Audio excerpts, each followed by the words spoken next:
All right, guys, we're back with another episode of the Bar Stories Project. I'm Chuck, and Crystal De La Osa is here, the new co-host of the Bar Stories Project. Woo! And our special guest today is Paul Rodriguez. Hi, Paul. How are you? Doing well. Good. Welcome to the show. I just want to say thank you for allowing me to do this, and I think it's really great that you're actually doing something like this because I think you hear these kinds of stories anecdotally, like here and there, but for you to gather the stories together, I think is really important, and it's good to hear stuff like this, especially now. Crystal, you have a little research on Paul's background. Why don't you do a little intro for us? Sure, yeah. So, Paul, you have very many accomplishments. So I kind of just want to talk a little bit about maybe your story and your background, because I feel like everyone has a story, and I kind of just want to know, first of all, who are you, and what is your story? Where do you come from? So, my family is originally from Guatemala, Central America. I was born in the United States, Union Memorial Hospital in Baltimore City. So I'm Baltimore through and through. A lot of my mentors have been female, like my mom, even my younger sister. I learned so much from her. She's like so different from me, very strong, fearless. My older sister, very intellectual, and knows they all know what their worth is, and they're not afraid to let other people know. And so I learned a lot from that. My dad, really heady guy, likes jazz. I haven't beat him in chess yet, although I've got him I've gotten him in check, but I haven't gotten him in checkmate yet. Nothing spectacular, just like regular folks working and just trying to make a living, and hope that the sacrifices and the reason for coming here was all worth it, and it has been. Public Baltimore City School, Glenmount. Shout out Glenmount. I don't know if it really exists as Glenmount anymore, but I'm going to shout it out anyway. There you go. Went to private Catholic high school, Calvert Hall in Towson. Well, I think it's the second oldest high school football rivalry in the country, the Turkey Bowl. So we actually didn't have that, and I think it's like 99 or 100 years of that tradition, and this is the first year where it actually hasn't happened. Following that, I went to University of Maryland, College Park. Kind of just went into the workforce for a few years. Wasn't really sure what I wanted to do. And I was kind of losing that direction. And I'm very lucky to have people in my life, family and friends, who have always supported me, have always stuck by me, have always kept an eye on me, even when I haven't been keeping an eye on myself, perhaps. And it was family who really kind of said, why don't you check out? There's a master's program, University of Baltimore, Legal and Ethical Studies. Why don't you check that out? See if you like it. So I did, went there. I did excellently. I did really well. And I really found a passion for the law. And from that, kind of got more serious about what the goals in my life, could be and what I wanted them to be. Mm-hmm. And, and that basically started my journey, applying to law school. The first time I applied, I got rejected from all law schools I applied to. Took the LSAT a couple times because I'm not a really strong test taker at all. Neither am I. I took the LSAT twice. Yeah.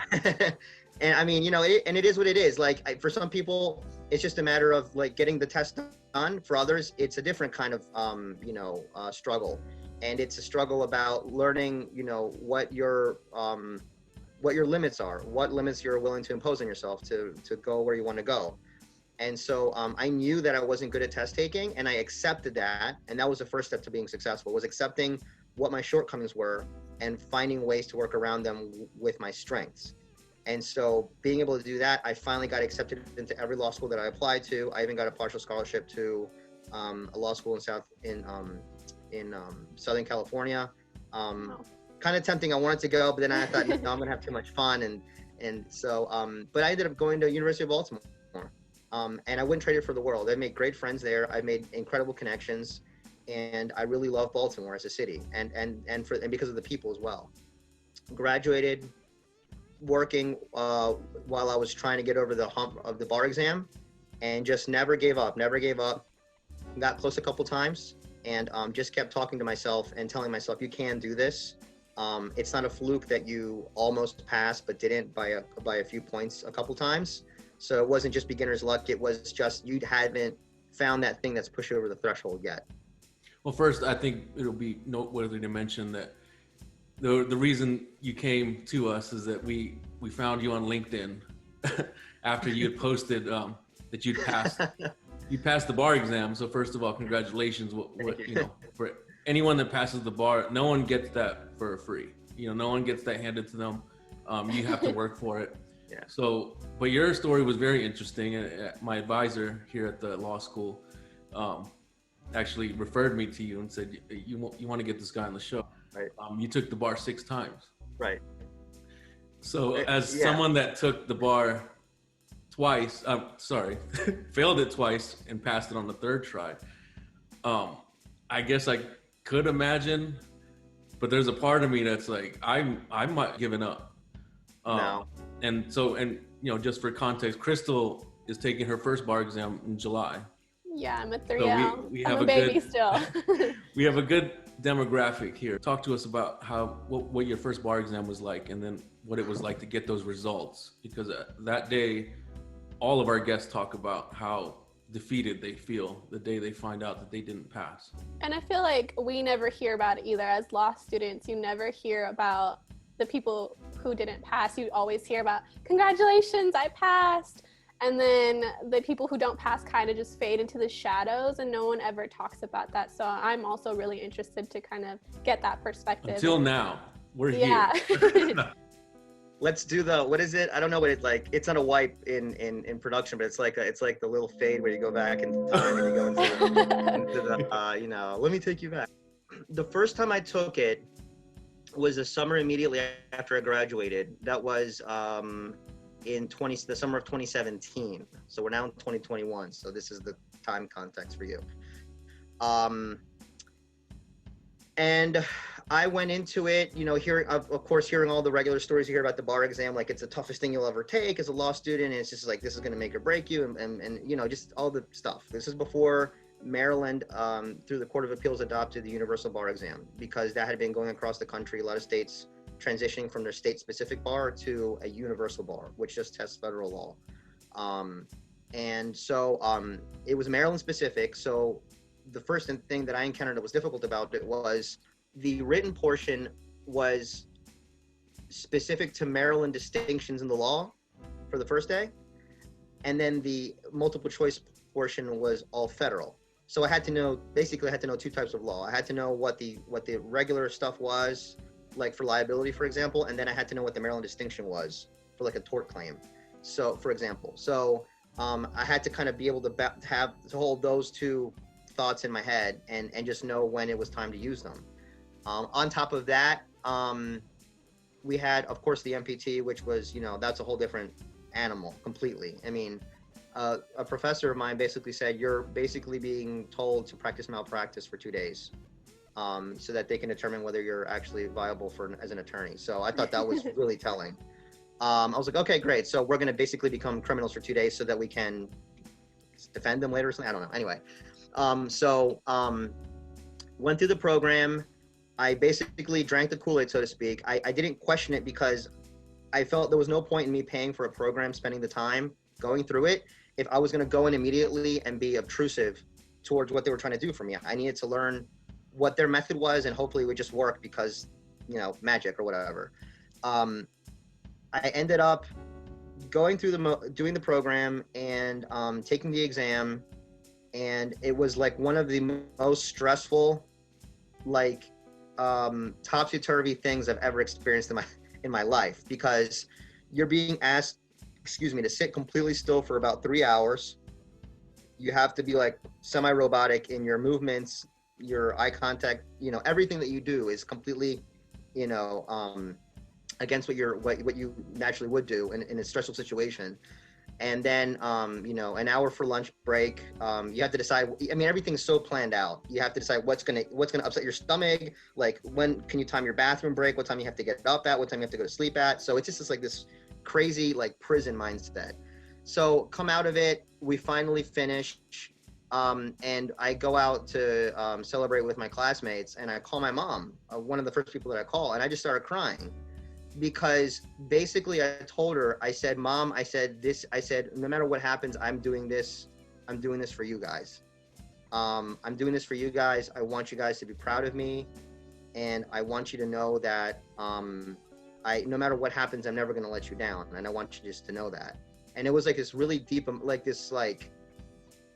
this cry that came from like my chest, like when you feel like your heart's going to jump out and you just like can't hold it anymore.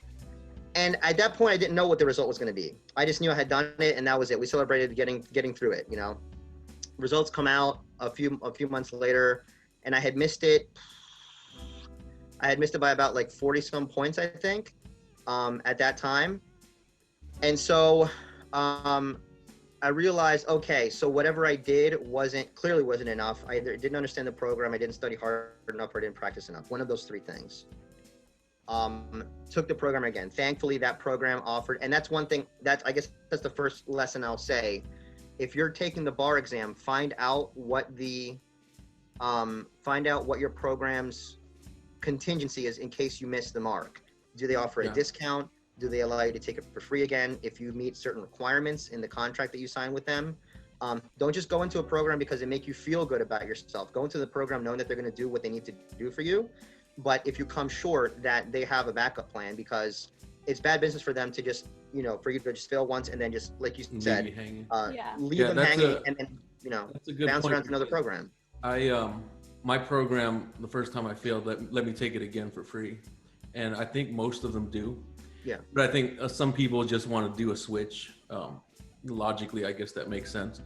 But if you don't want to pay again, because it's expensive, you do the program again. I'm just curious. So I think I wasn't particularly close the first time I failed. And I'm not sure how the scoring, if we can equate it, it's the same way. But, being, I believe, like over 20 points off, that's not like super close. That wasn't super close for our jurisdiction. And I think it made the decision to go again a little bit easier, because I think if you're really close, then you may get into the trap of like, well, I'm already there. So, I just need to do it again, get a couple more questions right. That's not necessarily the case, because you can get a whole different exam and you're not going to be just there. And I'm not sure how that, if you were just determined to go again, being with that point disparity that you have. So that's funny that you mentioned that, because the first time I knew it was just me not, being weak on exam taking, knowing I've never been a good exam taker. I just know that. That's just who I am, and I accept it. And so the decision was, well, I've graduated law school. I've come this far. Yeah, okay, I failed it the first time. But, is there something that I did that I can fix? Because it's not the exam's fault. The exam doesn't change. The only variable here is me. So I took it upon myself to just take responsibility, figure out what I could fix. And so what I decided to was speak to other exam takers, people who had passed, people who hadn't passed. And then that plan was, I put together a binder essentially, of all the materials that they provided to me that they had used, that they had found helpful, like what their schedules were, how they decided to study, how they decided to approach things. And I took all that and I just kind of I did a survey, and I said, okay, let me cut the fat out of the things that I know for a fact took away time and didn't leave me with any benefit extra. And let me just parse this down, and like the captain of a ship, let me redirect the direction of the ship and figure out what actually makes sense for me now, knowing what I do know. So the second time I did that, I did just that. I cut some things out, what I felt was just busy work. I dug my heels in on making flashcards. I went crazy. I dug my heels in on like diagrams for things were really helpful, like learning how to do like dormant commerce clause, learning the different distinctions for types of speech, what the tests are, what the definitions are. And so that way, because I'm a very visual learner, I don't know what it's called, things like kinesthetic or something like that. But like, I realized I'm very visual. And I said, if I have a diagram up here, I can take my mental finger and I know where I need to be. And so I did what worked for me, and that really made a huge difference for me, because I stopped doing the silly stuff that they asked us to do for that a first time taker would need to do, and I just did what worked for me. The second time I took the exam, it was a big difference. I missed it only by, I think I only missed the exam by like 16 points. And so from about 40 some points to 16, I knew that told me that I wasn't not meant to pass it. Is that right? Yeah. It was that I had the capacity to do it. My goal the second time was pass it, but if you don't pass it, get damn close to prove that you actually can pass it. Mhm. So would you say that it really wasn't that discouraging? Because if that was your goal, you really didn't fail at the goal. You did improve a lot. I did, and that was the goal. It was either pass it outright or get so close that I left no doubt in my mind that it was just a matter of effort on my end, not anything that the exam was throwing at me or anything like that. Right. So yes, I felt the second time I still felt discouraged, because obviously it was not a pass. But in my mind, I said, okay, me being a humble, lowly, test taker that isn't an expert in exam taking and is not a paid program director for a bar program, I still had enough wherewithal that I was able to redirect my ship, on my own. And so that let me know that if you just get to know yourself a little bit better as a test taker, you can make up that gap between, where things end up, where the program leaves you off. It's up to you to fill that gap. Throughout the 6 times, did you ever experience a dip in your score? Because I actually scored less the second time that I took it, but it was due to external factors. Like I had serious issues with insomnia. I didn't sleep the night before both of my bar exams. And the second time it hit me harder. Like I read the first essay prompt and I didn't even know what to do because I was so sleep deprived. So I knew I was going to score less, but I actually improved my MBEs. So I'm just curious because, it seemed like we're going through this upward trajectory, but I could only imagine how deflating it would feel to experience a dip. So the third time, see, I took all the exams. I took all of these exams just so I could be on the show. So I mean, that was the sole purpose. That was the big plan behind this. It wasn't, no, but I'm joking. The third time was, so they tell you to study certain, what they call in my program, they called it hot topics. Things that the bar is going to test. Things you need to absolutely know. Like you need to know negligence and torts. You need to know like First Amendment stuff for constitutional law. You just have to know that. You have to know remedies for contracts. Like, if you go and the client asks you like, how do I get to point Z from point A? If you get them all the way to Y, it's not good enough because at the end of the day, they're not getting a remedy, So what I did was I did the same thing again. I buckled down. I made sure to go over now my weak areas. I knew I still had weak areas. What ended up happening the third time, because the Maryland exam, they never, like you said, they never test the same subjects necessarily twice. And sometimes they won't even test things that you think they should test, like contracts, con law, civil procedure, family law. It's a grab bag, essentially a grab bag. So what ended up happening the third time was we were and I don't know how to phrase this because I don't want to get anybody in trouble, but the understanding among test takers was that it was probably better to sink your time into the subjects that are more likely going to show up in the exam than the ones that aren't. And at that time they were testing, they were still testing on the Maryland exam. I think it was negotiable instruments, checks and things like that. Yeah, they stopped. So what ended up right, exactly, on the UDE. What ended up happening was one of the essays ended up being that one of those subjects. And so that completely ruined me going in this third time, because I did well on pretty much everything else, but that completely just destroyed me. That was the kill shot. And so again, I went back down the third time on the score and I missed it by it was like another 40.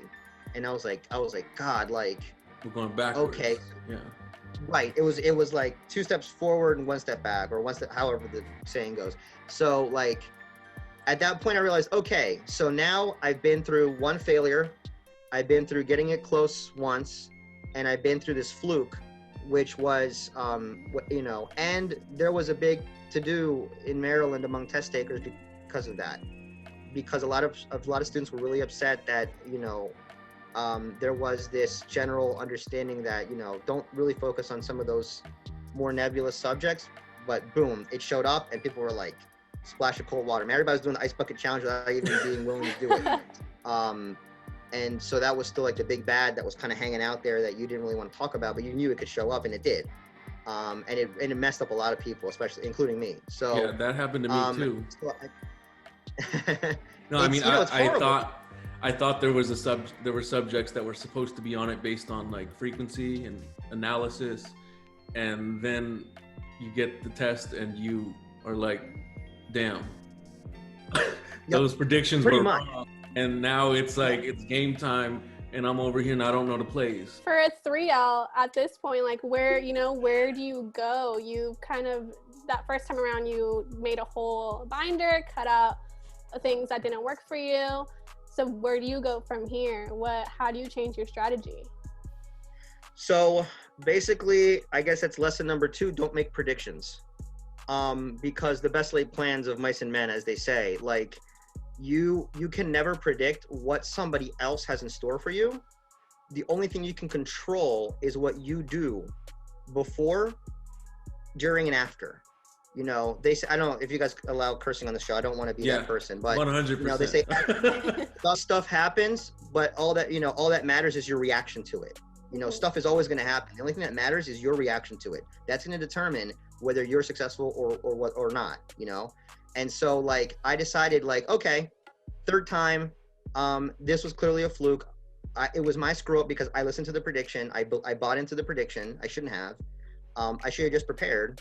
And so here we go again. And so I went back to what I did was, at that point, what I started doing was the craziest thing anybody's ever going to do for the bar. But I think you get to a point where you're just like, at that point I was like hell bent. Either I die or I pass the bar. And so, and even hearing it now is like insane. But like, what I ended up doing was, after the bar exam was over, I gave myself like a week of reprieve. I just kind of like cleaned up my environment. I organized, I threw away stuff that I didn't need. And what I did was I laid out the packets of flashcards that I had made for all of the subjects that I had studied. And I started studying again. I did the program over on my own because I still had the materials. And I knew, well, they're not going to change the questions that much. The law's not going to change that much. They're always going to test your basic foundational principles, stuff that's been in the law for like 50, 60 years.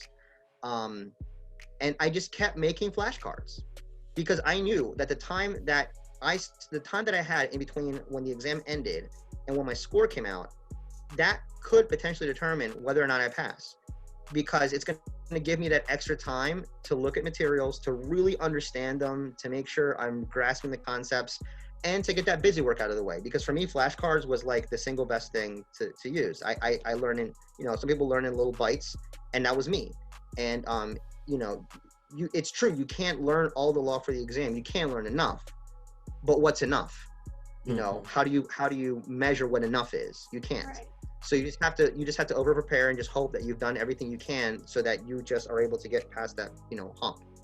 So that's what I did the rest of the time. Every time after that, I would study in between finishing the exam and getting results.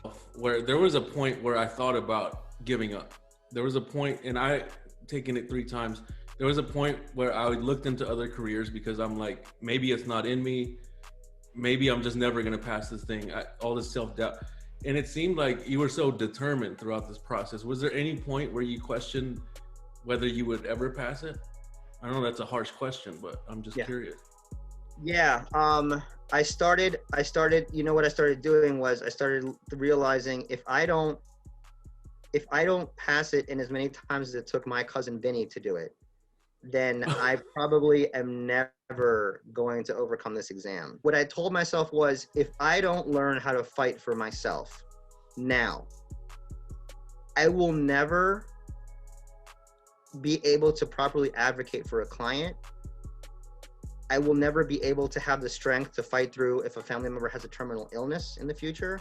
I will never be able to overcome any struggles that my future family or my children might have that are like the things that bend and break you. If I start that habit now of not learning how to fight through the pain, then I am setting myself up for lifelong regret. I am telling myself that you can be broken because you allowed yourself to. And then those actual serious things that happen in life, you know, those moments where it is life or death and you're basically asking for mercy from a higher power, like from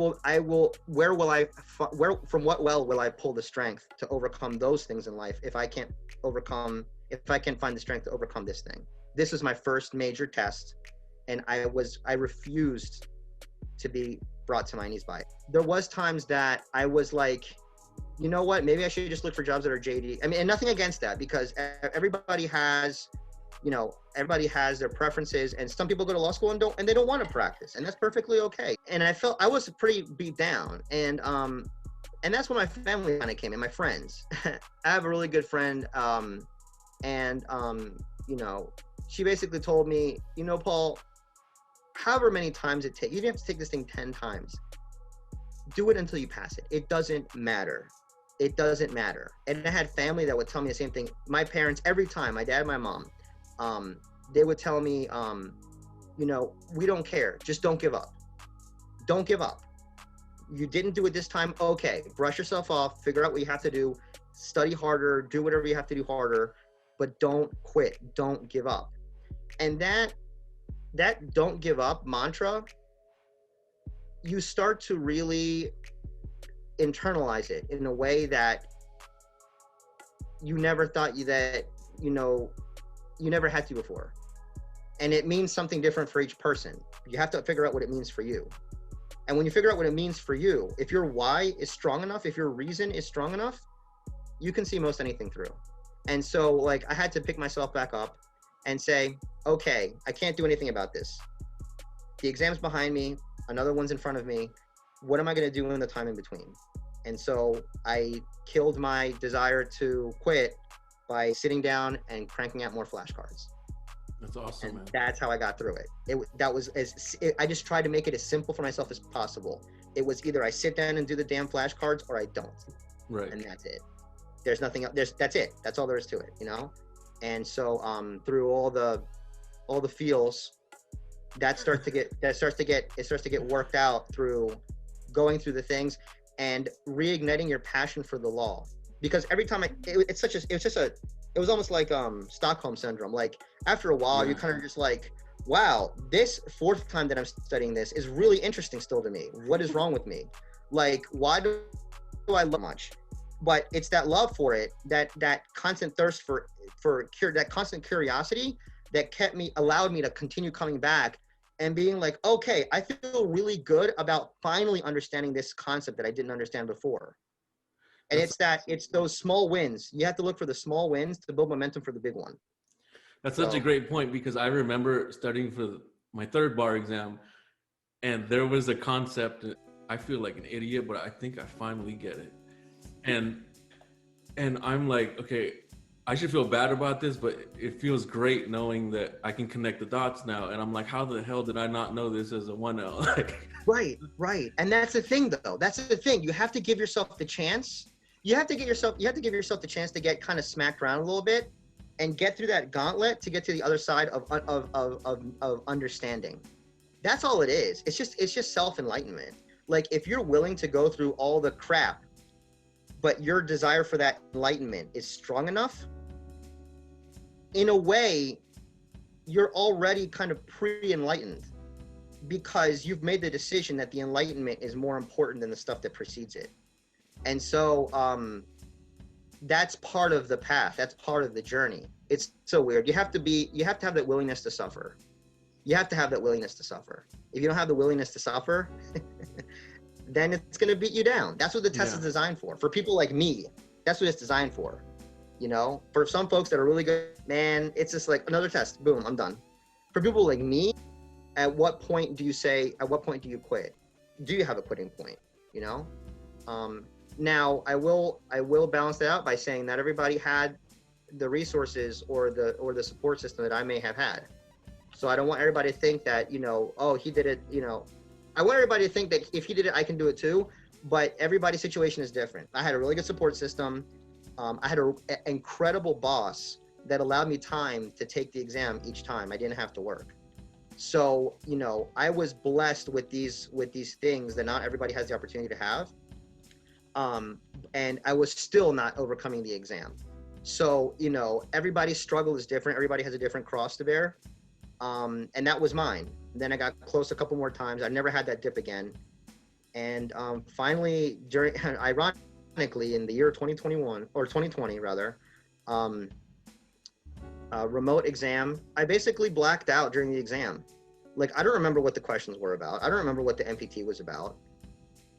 And then I found out I passed. And I couldn't believe it because when I was so used to getting that letter of you missed it by such an amount, you failed to meet the requirements. When I saw my seat number next to the word pass, I had a moment like, I was like, what? That was like, exactly how I felt. Well, I was like, I didn't have that reaction. You don't have that like at the end of Rudy when he's getting lifted in the back of the Notre Dame football player's shoulder. Like, you don't have that moment. It's not that like Usain Bolt, like, at the end of a race, like you're almost in disbelief. I'm sorry, go ahead and say that. In disbelief, in shock almost. Yeah, I was in shock, and I was like almost not accepting of seeing that because I was so used to seeing falling short so many times that I kind of got accustomed to, which is a dangerous thing too. Never get accustomed. You should get used to failure as a prequel to success. Don't get used to failure for the sake of getting used to it, because there's a thing about getting comfortable and then a thing about letting it, like, drag you into a cave and kill you. Have you ever seen those YouTube videos of people like finding out that they got into college or finding out that they passed the bar or whatever, those reactions? So I hear exactly what you're saying because I felt the same way. Like, if someone would have shot that video for me, it would have been kind of underwhelming. But like, people were texting me like, dude, I'm like, no, hold on, we don't know either. Like, that's the crazy thing. I had classmates, and see, that's the thing. When you go through something like this, you start to see who the people are that got your back. Yeah. Mm-hmm. You start to see how man, I would have never, and there's no way I can ever thank any of these people enough. My only hope is that I can live a life and I can do enough good that I can repay them back for what they did for me. My family, my friends, my classmates, employers, all the people that were around me, and just kept saying, just keep going. We don't care. We're not embarrassed or ashamed for you. That's the other thing too. That embarrassment and that shame starts to go away too. Yeah. Well, if they're watching this, they'll forever know. And then a classmate texted me, and she goes, she's like, Paul, you're a whole lawyer now. And I'm like, really? Like, and she was already barred, so she clearly knew. And then I called my sister, and she goes, you're an idiot. Of course you passed. And I wasn't sure, so I was checking the court website. I was checking all these other things that are like /official, unofficial. Making sure it's not an error. Yes, I had to make sure they didn't do a fluke because it was all remote. I know that human error happens and stuff like that. And then the funny thing is, because I had taken the exam so many times, the way they do it in Maryland, they number it next to the session. So like S for spring, F for fall, and then the year number after it. But because I had taken it 6 times, my first exam results got pushed to the bottom, and I thought that it was chronological from top to bottom. But because mine was 6 times, it actually did a full loop around. So I didn't find my letter because I wasn't looking in the right year. And the letter I found had a failing thing next to it and the score. And I was like, oh my God, I did fail. But then I looked at the score and I was like, this score is not right. We're not in Maryland. We're doing the UVE now. I finally found the right letter and it said, congratulations. And I'm like, oh my God, I did pass. This is for real. Like, I actually finally did it. So that was you know what? Finding out I passed was just as messed up as finding out I didn't pass those 5 times before. And I'm working away because I'm like, whatever, they're not going to give the results today because we didn't know when they were coming out. Oh, wow. And I get an email from the bar examiners, which is weird because usually you just know it comes out on this day at 8:30 a.m. But I got this email and like results are out. I'm like, okay, click, and there's an attachment, because of course I'm just skimming through it. There's an attachment to the email. I open it and it's the retaker form. And I failed before, so I know what the retaker form is about. So I'm like, damn, dude. So I'm already like, retaker form? Yeah, they emailed everyone the retaker form. So I thought that that was the attachment for the pass list. So I'm like, well, I obviously failed because they sent me the retaker form. But then I realized, okay, that's not the pass list. So where's the pass list? I clicked the link.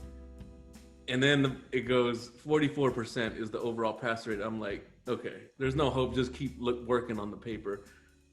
But I just saw my name because it's one of the first names on there because my name starts with a B. And I was like, what is that?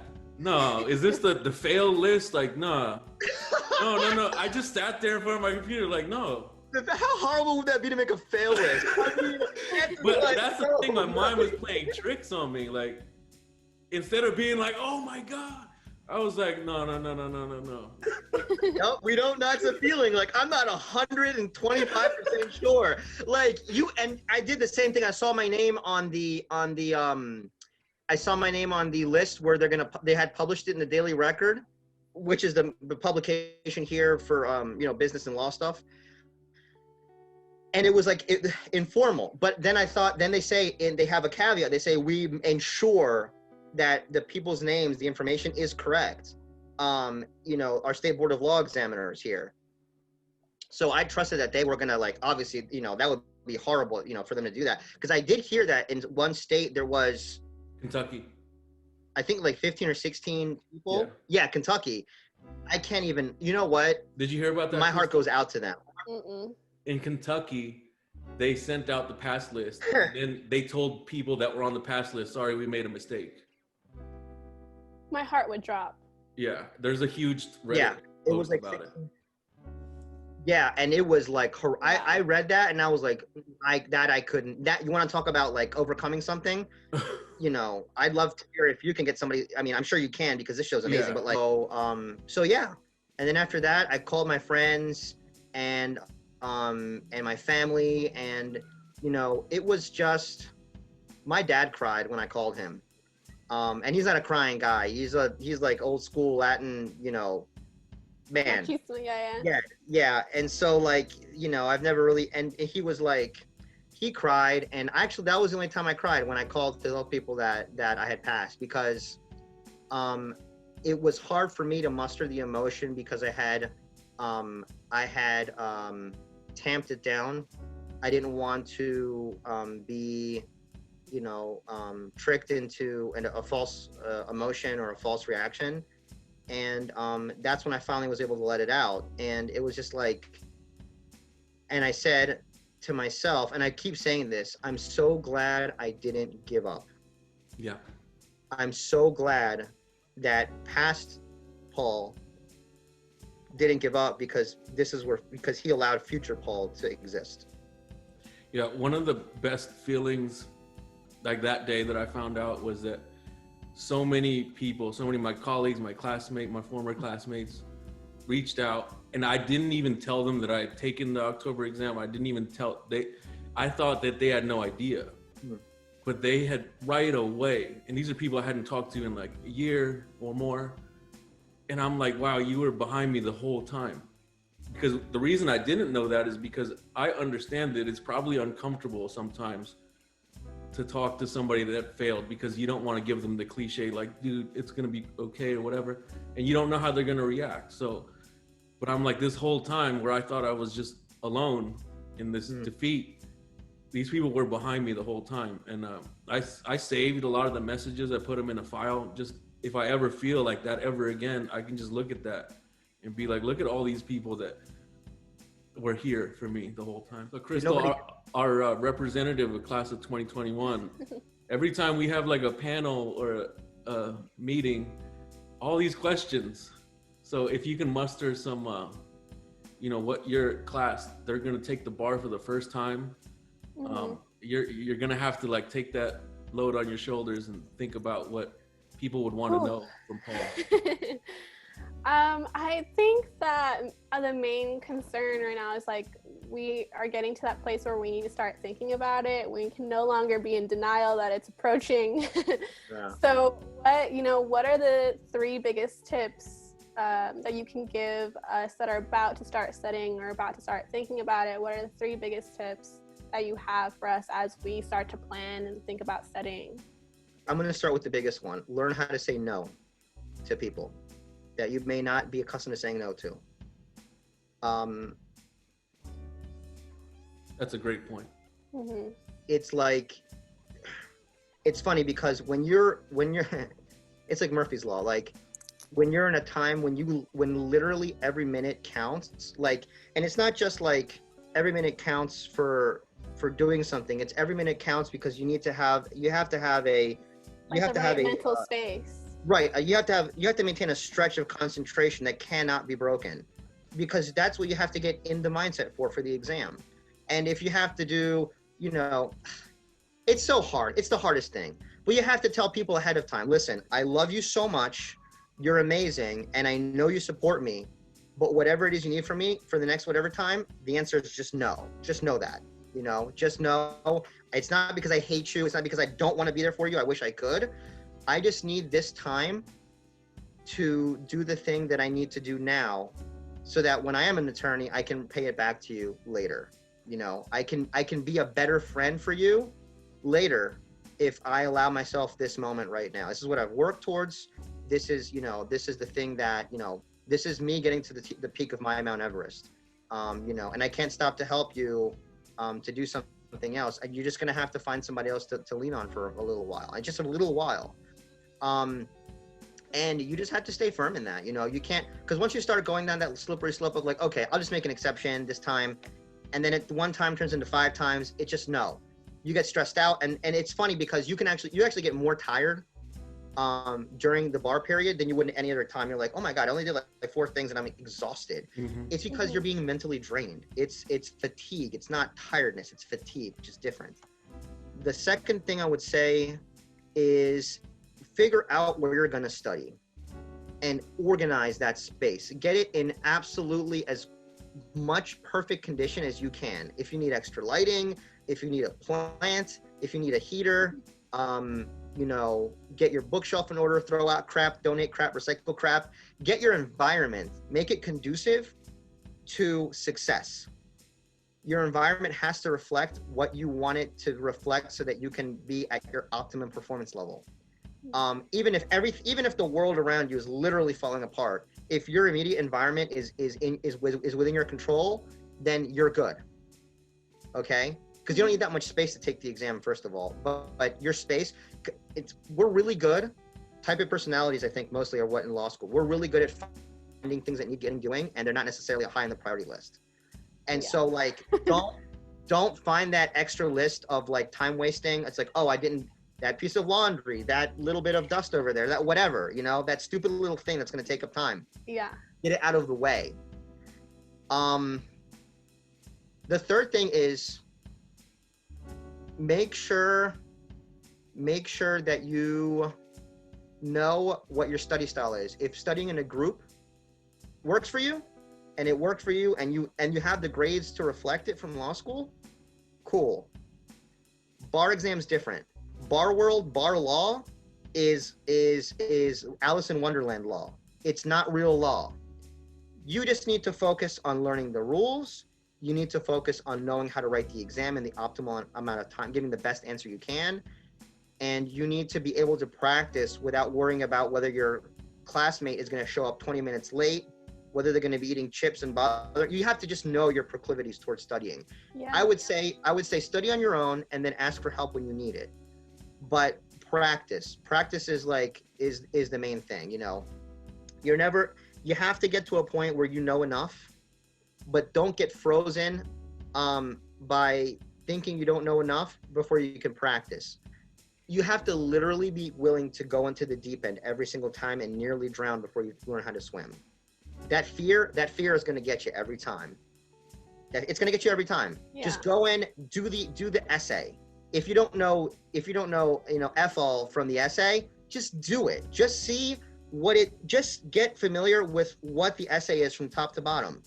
And then when you realize that you completely royally screwed it up, then debrief it and walk through it and talk to yourself and say, okay, this is what they were doing. This is what they were asking for. I didn't know any of it. Now I can make the flashcards based on the response. Don't go in afraid like, oh my God, I only know 50% of it. Screw it. Just freaking do the essay. So Just do it. Well, I don't know if you had the same experience, but the first time I did a practice or like a shortened version of an exam in bar prep, I remember being at the law school campus and doing it, thinking like, oh, this isn't that bad. And then one of my classmates came by and was like, oh, you're doing bar prep? I'm like, yeah, it's actually not that bad. And I got like such a score that I'm not even gonna mention. It was horrific. And I'm like, wow. And luckily that was early in the bar prep. But yeah, you made such great points, because I think where I came short the first time, one of the factors was like, I wasn't doing the essays like how you just described it. I think I would get frustrated and be like, dude, luckily it's not the bar today, because I would have failed this essay. So what's the answer? Okay. Yeah, I'll just write that down. I wasn't going through the process. And going through the process is how you're going to pull out the victory on game day. It's the answer. It's like, how do you learn how to take a punch? Go get punched in the face. Hit, yeah. You'll know. It'll tell you everything you need to know about getting punched in the face by getting punched in the face. Like, there will be no mistake. That's what's happening to you. And so you'll understand better when the thing is, when you're in the thing and you're floundering and you're struggling and you're just like, oh my God, what is this? That's okay. People go to the carnival and they go into the House of Mirrors for fun. You can go and do this for a higher purpose. Okay. Mm-hmm. Walk into the House of Mirrors. It's not gonna kill you. It's literally not gonna kill you. Are you gonna feel dumb? Yeah. Is that a good thing? Absolutely. Feel dumb now so that you're an expert later, because nobody that became good at anything ever started out that way. Okay. Like your Jordans, your Muhammad Ali's, like no great lawyer. They all started out where you are right now. Afraid, unsure, and concerned. That's okay. And you asked me only for 3 and I just keep talking, but I think I'm like, okay, check, I need to do this, check. The main thing that underlies all of it is your why. Mm-hmm. If your why is strong enough, if your why still exists, that is what you need to focus on. Don't listen to all the chatter. When you hear that little voice saying, oh my God, I don't know this, or I'm never gonna pass it. You didn't go to law school, I went to law school, little voice. Yeah. Like, go away. Go away, little voice. You're not helping me understand this. And you'll start to realize that you're in control. The voice that needs to be the loudest is yours, not all the little, gremlins that you have crawling around your head, because we've all got them. You have to just tell them to shut up, no pressure, but there's people counting on you. And there's people that know that you're capable, and people that are proud of you no matter what. If there are people, listen, we've all been through stuff. We've all failed, and some of us have failed gloriously, and it has nothing to do with law school. If the people that were still around you were around you when you failed gloriously, and they still love you, just know that you are not going to be a pariah if you fail. Right. That's such a great point, because that's exactly how I felt. It's all about finding where you can have control and where you can't. Yeah. Where you don't have control, just accept it, okay? And where you do something about it. And that's it, what people say and what people think does not matter. Everybody only ever sees, in those documentaries that you see and all that stuff, the success, overnight success. He was an overnight success, or she was an overnight success. And no, you weren't there when they were like literally crying themselves to sleep because they didn't know that they were going to get to that place. They always saw themselves in that place. You have to see yourself there first, and then the rest of it is not that important. But there's no such thing as an overnight success. Everybody only ever sees the success. They do not see the process, the suffering. Yes, the process and the suffering that goes on behind it. Yeah. That's your thing to bear. That's for you. That's not for them. I always tell people successful play, what's on stage is 10% of what the process is. Nobody ever sees the things behind the curtain. It's all the stuff that's happening behind the curtain that dictates whether or not the play is going to be successful or not. I have a funny feeling about this episode. I feel like it's gonna be so helpful to so many people. Most Crystal's classmates that are gonna watch it, and I feel like they're gonna really benefit from everything that you said. And usually I have one quote from the guest, and I put that as like the episode title. But you gave like 50 of them, so that's gonna be So quite a many snack. great Yeah. things. I can just give you one if you like. My favorite quote is, even when you fall flat in your face, at least you're still moving forward. There it is. Forward motion. Doesn't matter. Fall flat in your face. You're still moving forward. Yeah, I think the biggest thing for me was your determination. And I mean, that kind of comes through law school too. We kind of get to this point where we're great at everything, and then law school happens, and you're like, how am I not the smartest person in the room anymore? Like, how did this happen?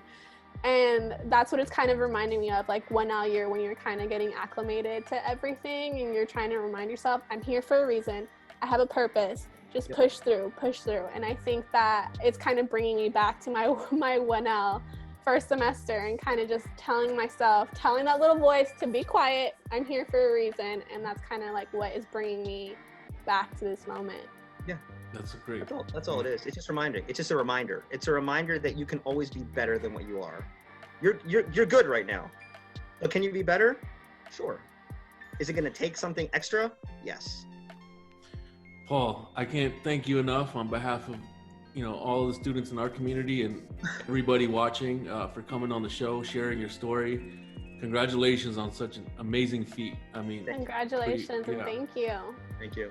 For you to persevere, and throughout your story, it's like the theme that's so admirable is that you were determined the entire time, where it would have broke a lot of people, but you have a lot of great support structure and people that really molded you into being a very determined and motivated and a resilient person. So I'm sure your family is so proud. Yeah, they are. All right, guys. So that's it for the Bar Stories Project. Thanks to our special guest, Paul Rodriguez. Thanks to our co-host, Crystal De La Osa. We'll catch you in the next episode. Stay safe, stay cool, and remember, you're not alone, and you can get this thing done. All right, guys. See you next week. Cool. We hope you've enjoyed this episode. Be sure to like and subscribe to the Bar Stories Project's YouTube channel so that you don't miss out on any new content. The Bar Stories Project is brought to you by creator and executive producer Chuck Bonazza, associate producer Patrick Ryan, original music by Justin St. John and Christian Savage. Join us next time on the Bar Stories Project.